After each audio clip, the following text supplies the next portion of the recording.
Hey everybody, welcome back to Miss Colburn's virtual PE class. Today we have, due to many requests, a virtual PE game to help keep you active. So my nephew Wes, who is the VR king, will be showing you boxing today. So if you can see behind me, you can see what he is seeing being screencasted on the TV.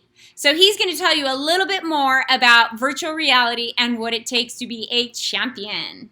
All right, Wes, you are up. Okay, so basically with VR, you're just gonna feel like you're there, and with this boxing game, it's called The Rise of Creed. It's just a great workout, like the boxing. You'll see when I'm done with this round that I'm gonna do. You're just you're sweating, you're getting much better at fighting, first of all. But just really getting a good workout for your arms and your legs. So I'm gonna show you that today. All right, let's take a look. Let's do this.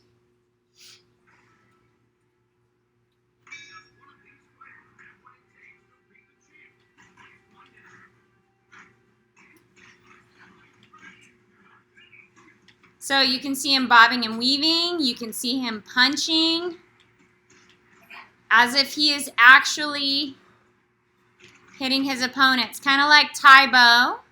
When we are punching the air, he's doing the exact same thing, except he's seeing his opponent as he's doing it. And I'm not sure if you can see it or hear it, but his breathing is already getting a little bit labored. So just like in real boxing, it's a really challenging workout. And that was it.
All right, so you can actually see he really feels like he's in the game. He's part of it, and he got a great workout. The name of that game is called Creed. Hope you guys enjoyed this week's PE lesson, and hope you guys stay fit, stay active, stay healthy, stay safe, and stay sane.